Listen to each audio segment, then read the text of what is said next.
What's going on, guys? Welcome back to the channel. In today's video, we're gonna be back to work on my Mercedes GLB. As you guys know, we were rebuilding the Ford truck and we took a little bit of a break on this car. As you guys know, we left off, we had some pretty serious suspension problems with this car, such as the steering rack not working. So we went ahead and ordered another one, and hopefully in today's video we can get this thing 100% complete because it needs a couple of tweaks underneath there. So let's go ahead and get this thing on the lift and get straight to work on it.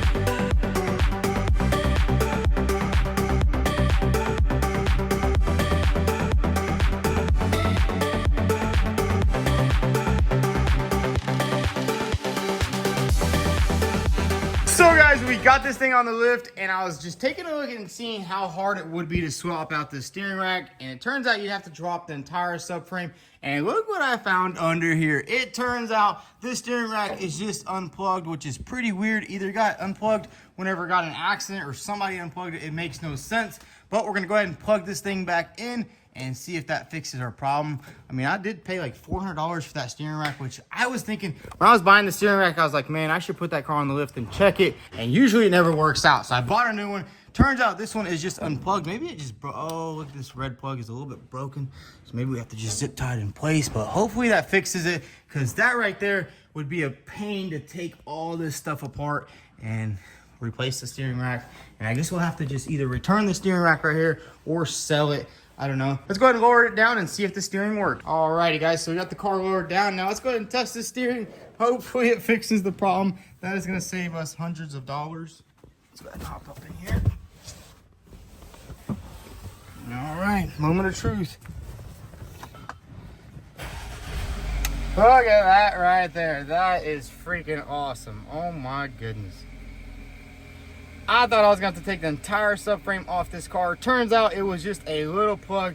I mean, that never happens. I've never had that happen where easiest fix. That's when people take their car to a mechanic and they see videos like this and they think that everything's just a simple fix, which it never is. But we got all that fixed up. Now we're going to go ahead and put a tire on here and do a little test drive. Button everything up and see how this thing drives on the road.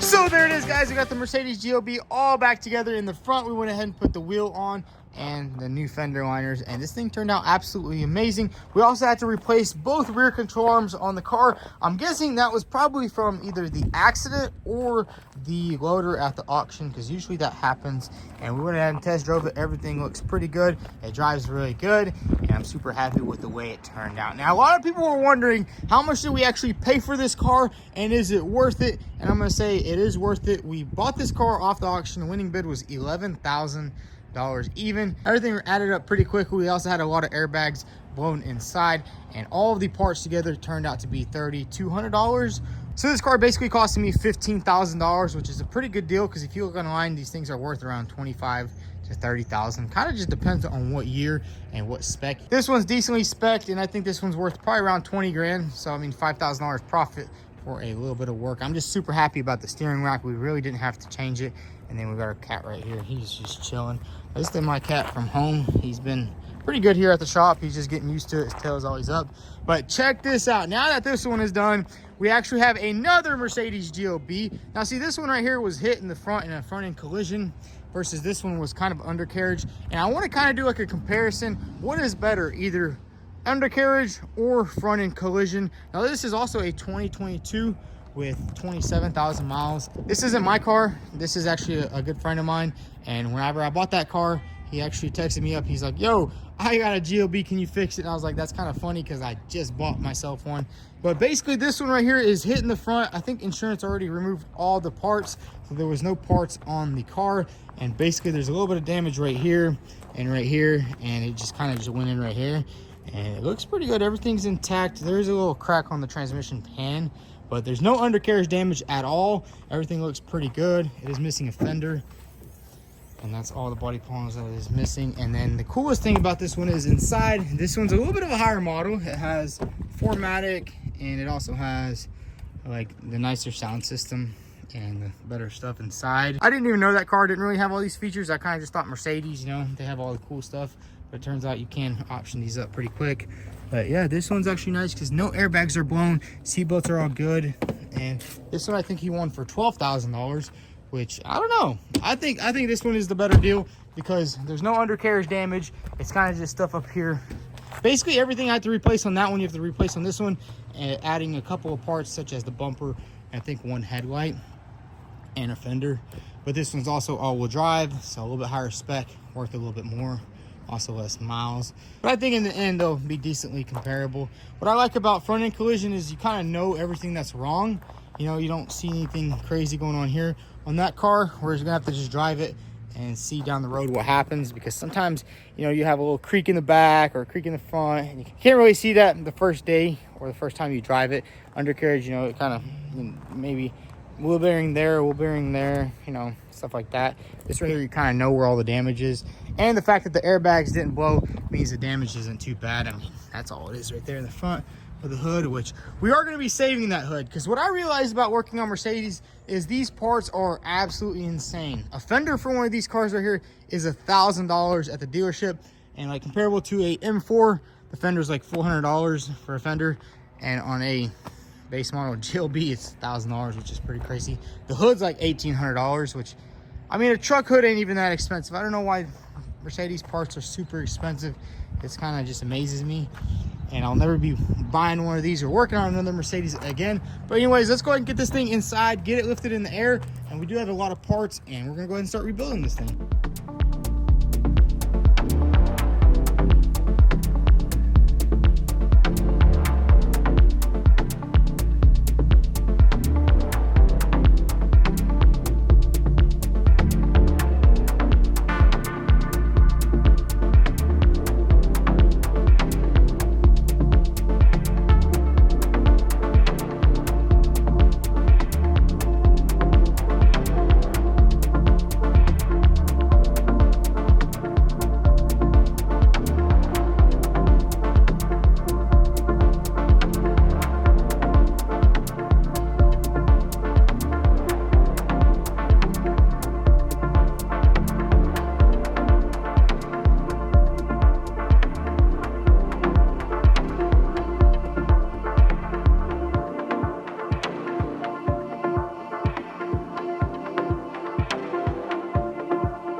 So check it out, we got the Mercedes in the shop on the quick jacks, and I gotta say, if you don't own a set of quick jacks, definitely get them. They're probably the best investment ever. But we went ahead and took out all of the parts out of the trunk, and the good thing about this car is it did come with everything. Sometimes the insurance company will just take everything like they did on the Super Duty. Basically all the parts out of the back, they just took it and kept everything. On this car, they kind of just jammed everything in the back, which is super awesome because these little radars right here are pretty expensive. One of the headlights looks like it's still in pretty good condition, although this one is a little bit broken. But as you can see, Mercedes actually sells little brackets that actually repair broken tabs on headlights, which is pretty cool. And check it out, we got a bunch of other parts over here, such as moldings, trim pieces, all of the bolts. I mean, that right there is just a blessing in disguise, because whenever they don't leave it, you have to buy everything from the dealer. And these bolts can add up quick, and they're like $5, $6 a piece. That right there would be like $300 in bolts, and usually you don't know what to buy. We also have our radiators, which they don't really look too bad. The only thing that's really damaged right here at the bottom a little bit, condenser's a little damaged, intercooler's damaged. So we just went ahead and ordered all new cooling systems. It really isn't too bad.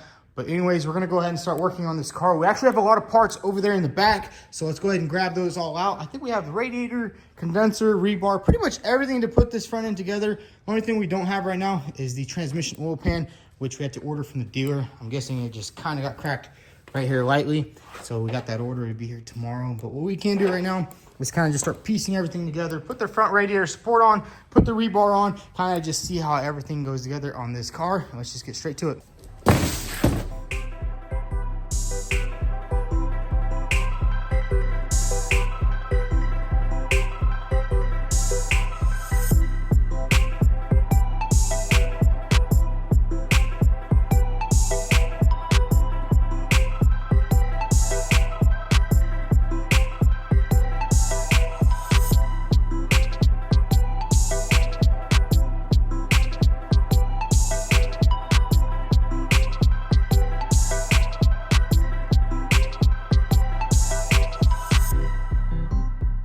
So check it out, we got the entire cooling system all together, and the cool thing is I've already done it on another car, so I know exactly how everything goes back together. Now what we're gonna do is go ahead and start installing some of these components right here, such as these are the rebar extensions, and we're gonna put the rebar on, and we kinda gotta just start piecing everything together, because I think we need to order a couple more things. I just can't put my eye on it, so let's just go ahead and start putting as much stuff as we can back together on this car.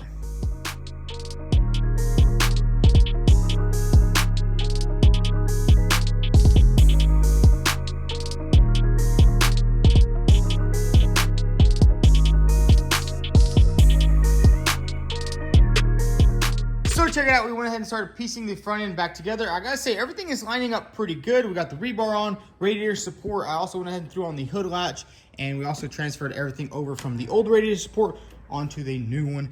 And it is the next day here at the shop. I went ahead and went to the dealership in the morning. We got a new transmission oil pan, because this one had a little bit of a crack down there. Maybe like the radiator or something just popped in there and damaged it. We also got some coolant right here. So I'm thinking what we're gonna do is go ahead and replace this transmission pan. And I didn't realize I'm putting this thing on upside down.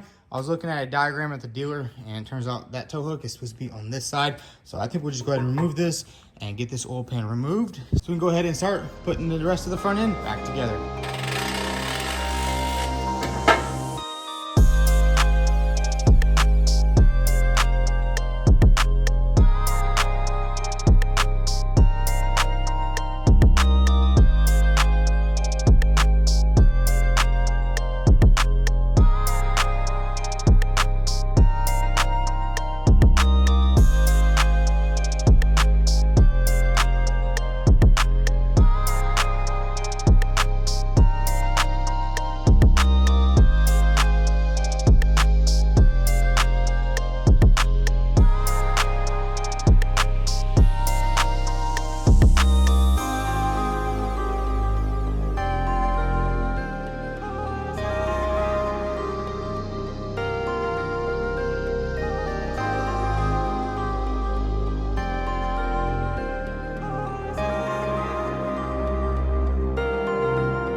So check it out, we got the entire front end all mocked up, and the reason why I went ahead and put this new bumper all back together, because this is an aftermarket bumper, and I wanted to make sure everything lined up perfectly, because after you paint stuff, you can't really go back, you have to repaint it, and if we have to do a little bit of adjusting, I know on these Chinese bumpers, you have to do a little bit of sanding and a little bit of tweaking to get them to fit right, but everything is lining up pretty good. This is kind of like the AMG style. Honestly, it just looks a little bit better than the factory one, and it's a lot cheaper. These Mercedes parts are just insanely outrageous for no reason.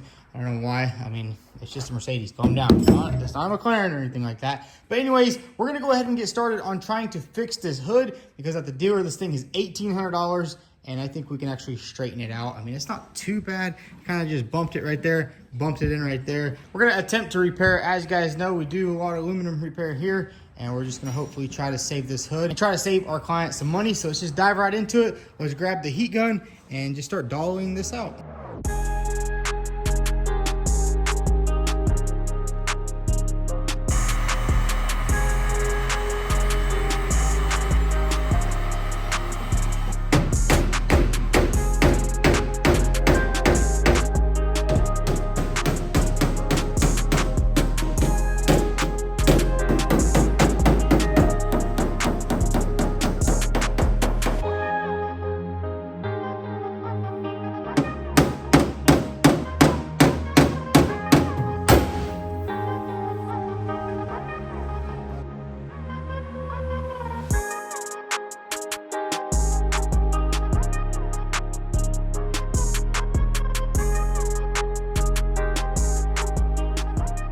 So there it is, we got the entire front end pretty much all straightened out. I went ahead and hammered and dollied this hood right here, and it's looking pretty good, although we are having a little bit of an issue with the front end alignment of this hood. As you can see, it's a little bit taller right here, it's a little bit protruding, and then on this side, we actually don't have our driver's side fender just yet, so I think we're gonna take a little bit of a stopping break right there. We're still waiting on that fender. We just had to order one from the dealer, and man, I gotta say, don't ever rebuild a Mercedes if you want to make profits. These things are just not worth it. Everything is super expensive, and parts are really rare. For other cars, you can find pretty much everything on eBay, you know, Facebook, anywhere. But these cars, I mean, there's not much of them out there, and you basically have to search really hard or go to the dealer and overpay. But basically, once we get that new fender on, we can go ahead and straighten this out perfectly, line everything up, and see exactly what's going on. Hopefully, we don't have to put this thing on the frame, but we might have to, because I mean, I don't even know how this car was hit. All I seen was, you know, the rebar was a little bit bent, and that's it. There was no pictures of how the car was actually wrecked. Really, all we know is that the hood was a little bit damaged and everything was completely disassembled. So it could have been worse. It could have been less. We don't honestly know, and we'll see. Once we get this fender on, we'll line everything up with the headlight and see if we can get everything to line up. If not, we'll probably have to take it to the frame shop, which isn't too big of a deal. But the cool thing is we don't have to deal with any of the airbags on this car like we had to do on the black Mercedes. You know, there was a lot of airbags, roof airbags, driver airbag, knee airbag, and this one simply does not have any of those blown, which is actually really good. You know, you don't have to spend extra thousands of dollars on airbags. But yeah, so there it is, guys. We are waiting for a couple of parts for this Mercedes right here. And I will say, honestly, I kind of like the undercarriage damaged car a little bit more, because at the end of the day, I mean, we didn't have to paint no panels. We didn't have to body fill any panels. All we did was kind of just remove and replace. Basically what the everyday person can do. You know, this stuff right here takes a little bit more patience, you know, all the body work, and then the frame work, and then the paint work, and then, you know, replacing headlights. That one, all the headlights were perfectly fine. So you're not programming modules, you're not messing with pretty much anything. That's the one good thing about that car. Now on the other side, this car right here, no airbags are blown, but more damage. So it's kind of like, you know, which way do you want to go? This one's gonna have to, this one's just a lot more work, but I gotta say this front AMG bumper looks a lot better than that one over there. Maybe I'll get the AMG bumper for that car. Who knows? Those original bumpers are worth a lot more than these, but this looks a little bit better. Although this one does not have fog lights, and that one does. But anyways, guys, that's gonna be a wrap. Go ahead and drop some comments down below. Which one would you rather fix, the undercarriage car or the front end impact? I'm gonna go with the undercarriage car. That thing was like 2 days worth of labor. We're probably gonna be like 5 days on this car right here, just because of all the body work, the painting that needs to happen. I don't know, I'm kind of still on the fence. Maybe I'll choose this one. Maybe I'll choose that one. Drop some comments down below. Anyways, if y'all enjoyed this video, go ahead and hit that like button. Also follow us on Instagram at vTuned. Thanks for watching.